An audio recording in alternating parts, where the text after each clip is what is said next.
Okay. Oh god, that set up really loud. There we go.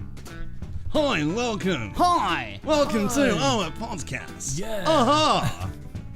Hi everyone. We're here for another podcast. We don't know what the hell we're about to do, but let me introduce you around the room. We've got Paul over here. Hi, I'm Paul. Paul's back for another rant, and we got a special guest, Jonny from Ramble Gamble. Hello. There we go. So, Jonny, you have a subject of what we're going to do with this old podcast. It's something that's bothered me for quite some time now.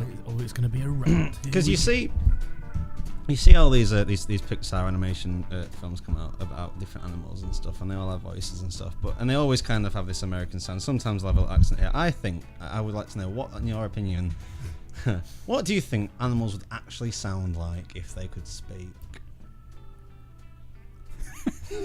Well, compared to our previous podcast, this is actually quite different. Yes. Yes.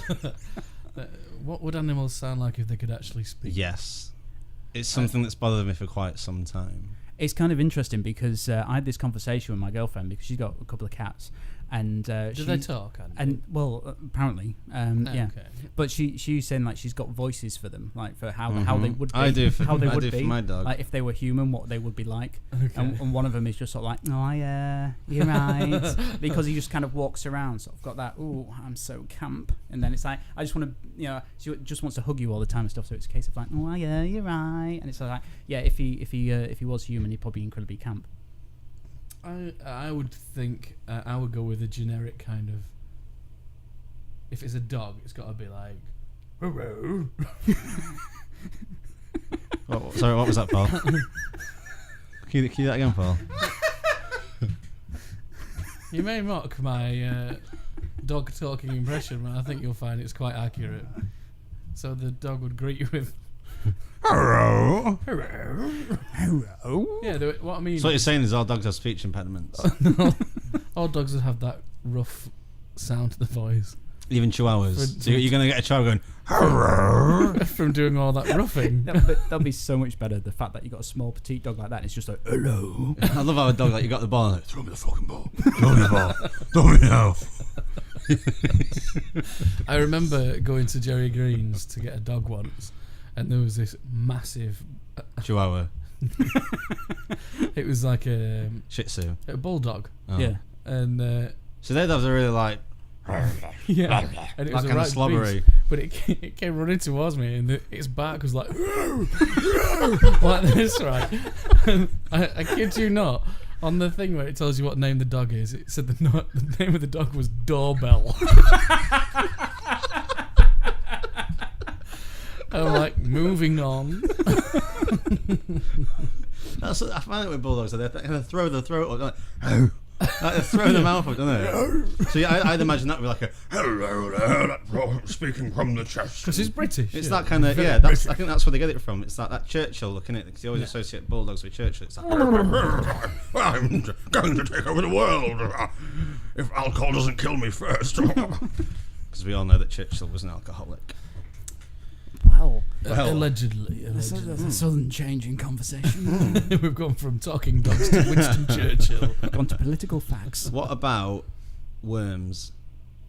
What, Well, having contracting them or what? I've got a fear of worms, but I would like to know what a worm sounded like, just in case one day animals did start to talk and a worm came near me. I'd like to know that I could hear them. It would easily be like the character from Labyrinth.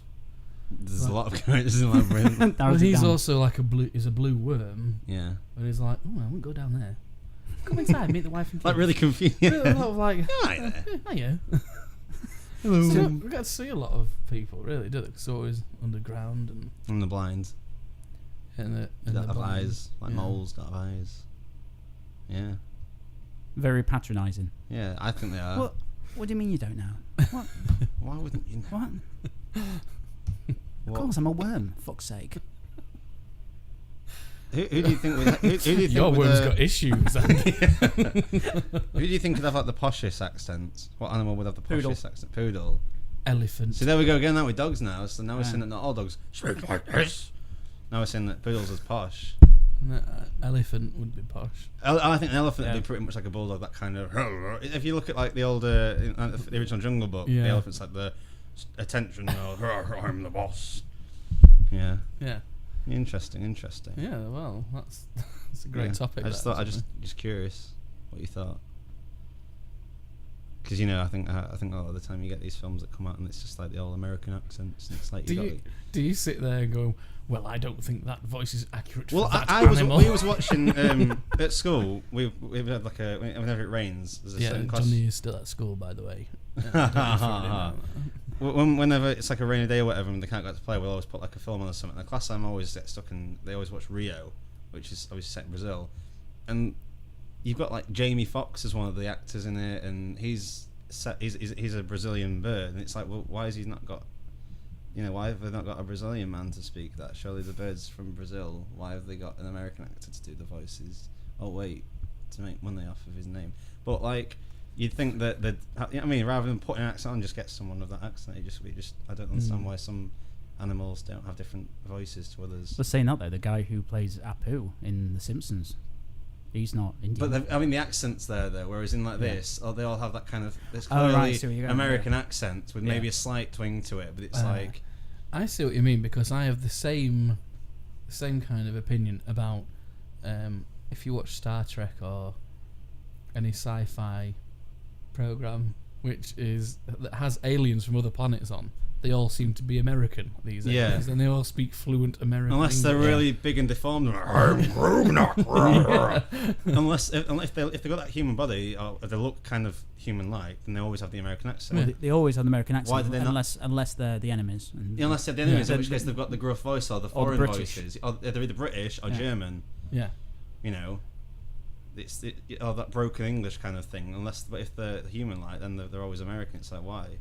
Reminds me of Eddie Izzard when he talked about Star Wars and about them being British because their enemies. Like, sir, the rebels, they're here. It's that. Good God, man! Do they want tea? God save the tea! I find your lack of tea. How whatever balls that up? You fucked that up. Oh, man, this is why no one likes you. I find your lack of tea disturbing. You won't get it right. That's because I've got that type of voice. Hi, I'm Andy. Welcome to our podcast. Today we'll be talking about such topics as animals. You might remember me from some podcasts. You might remember me from some podcast I did quite some time ago. And got the Darth Vader reference correct. Funny joke. Funny joke. We could do our own Darth Vader breathing impression. Darth Vader, who was voiced by Dave Horer. I'll go.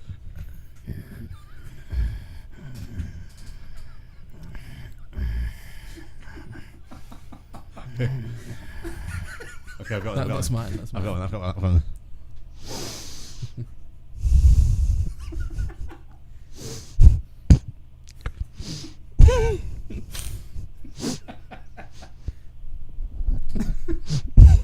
That's mine.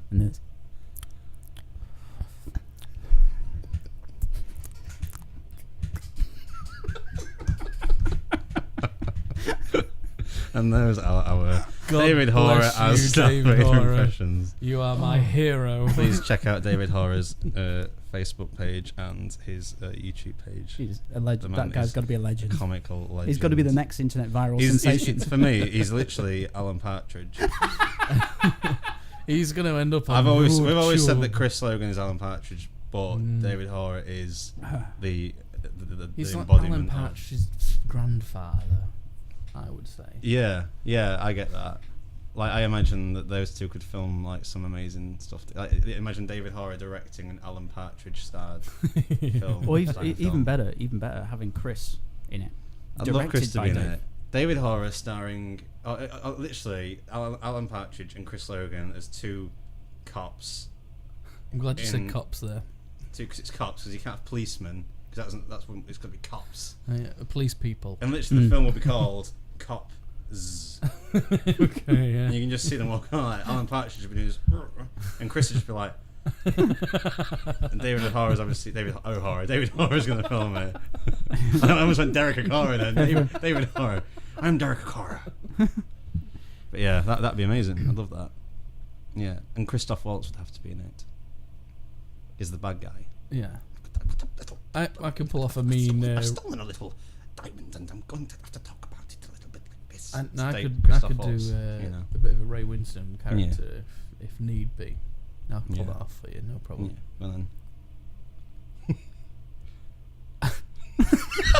wait. Oh, it's amazing. Go on. There's some pressure now. I've got a beard. And my hair slicked back. That makes me a gangster. The best thing you could have done then was just spoke in your normal voice. No, it was my... It's like I can do a Ray Winston impression. I'm Ray Winston. That's the Family Guy thing into it. Where Peter Griffin tries to do all the impressions. Oh yeah. Hey pilgrims. Hey, pilgrims. Hey Oh, what was that? Oh. Oh, good. Oh. I've done something. oh, Every time I move, oh. have I gone over something? No, I haven't. No, that was. What is that? It's not. I think it was maybe me nudging I believe this it was lead here. Paul. It's best not to touch the leads. I won't 'cause touch the lead. I have such dodgy equipment here. You have a habit Happy of touching. Thanksgiving, pilgrim. Happy Thanksgiving, pilgrims. Oh dear. What about Richard Nixon? I'm Richard Nixon, and I'm here to take over the world. Hey man, Keanu Reeves. Oh, man. I am the one. He's got him on the roll now. Hi, guys. Hi there, I'm Kermit the Frog. Well, is that trying to be like Cliff That- Richard or that- something?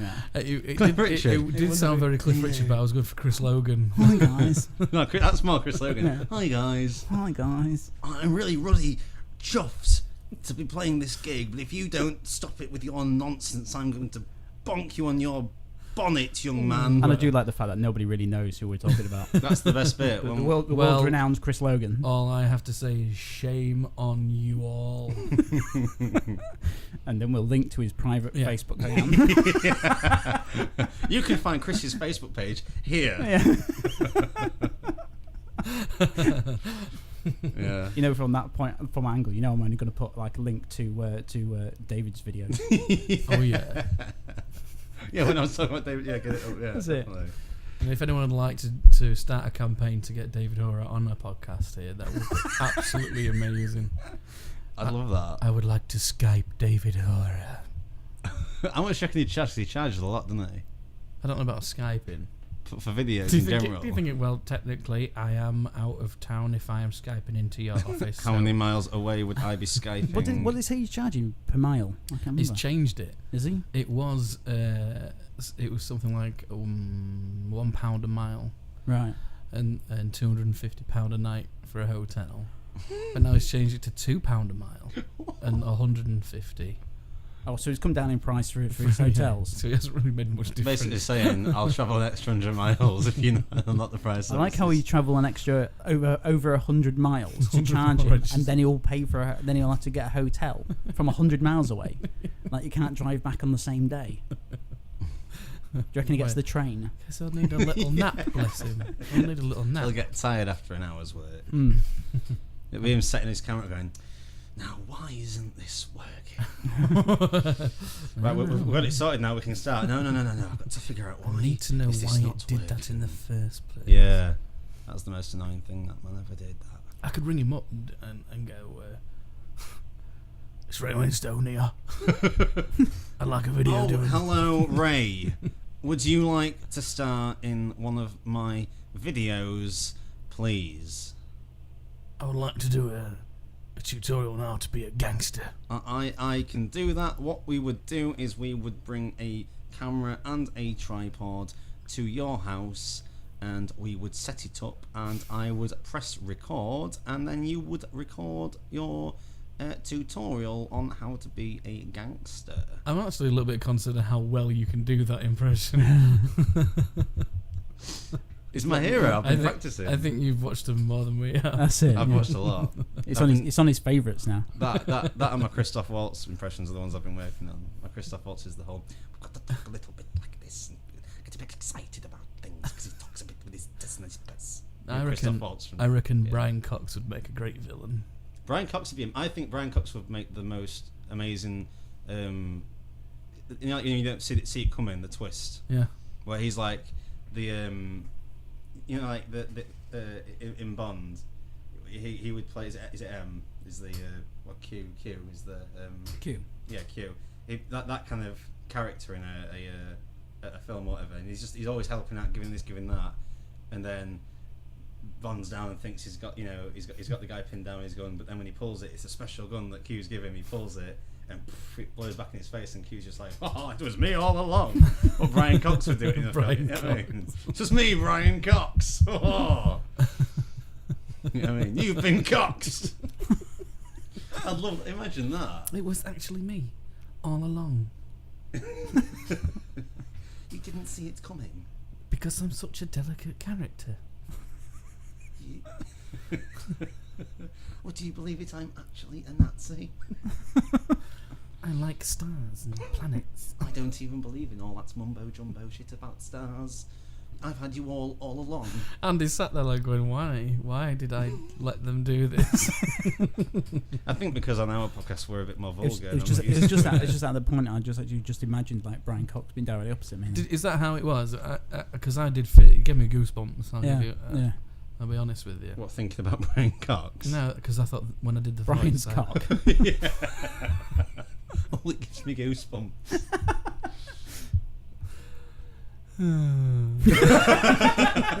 Oh, Brian. So in that case, I think we'll end the podcast there. Okay. So I think we've covered some decent topics today. I think we've covered some fantastic some really topics. tough topics, I think. I feel slightly enlightened.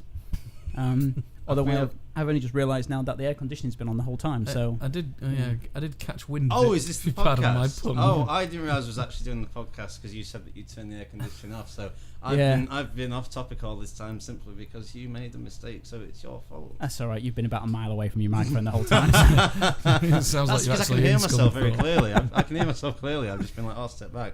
And when we do our podcasts, Matt complains if I'm too close because then I'm too loud. Yeah. And you're too quiet. Speech language therapist that mumbles. And slurs and stutters. And slurs and Yeah. stutters. It's like an alcoholic leading an AA meeting.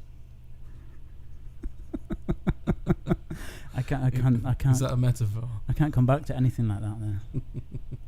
Would you all like to state your name and why you're here? So It'd be if great. you Imagine that though. Imagine if the leader of the AA meeting was an alcoholic. leader, I'm the leader of the AA. you will follow me. To the bar. Yeah. Sorry for ruining your podcast, Andy.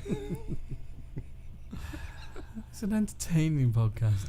One day you'll get the podcast you truly deserve. At the end of the day, this is the podcast that people need, just not the one they want right now. This is the one. This is the stepping stone in the right direction. Yeah. In the wrong direction. This shows In the right direction, but the wrong direction. This shows our I'm confused. Where am I going? our humorous. So they're like, I don't know they where were I'm like, going they were like either. Chris Logan directions. What you need to do is you need to go in the right direction, and once you've got there, if you turn to the left of your behind, then go right. And I'm really struggling to give you directions. To the That's left. Chris Logan. Take it back now, yo. Take it back now. One hop this time. And then slide to the left. Yeah. Handbrake to the right. So anyway, ending now, which is kind of cool. And that gives me like 20 minutes worth of podcast to edit, so fantastic. Yeah, so thanks, Johnny, for coming down. Super. No problem. Paul will be back next time we do a Next podcast. time we'll talk about actual topics that maybe mean something. I am you know. always here. So we'll see you guys at the next podcast. If you have any ideas of what you want us to talk about, then please write them in the comments down below. And, I have forgotten one thing. What? Last podcast, Last I did a little quote thing, and I think that was quite a thing to keep in. Why? What quote is that then? I'd like under here Yeah. to have the quote, David Horror for Prime Minister. I think that's it. Yeah. So see you guys soon. David Hartwick. Yeah. Bye, guys. Bye.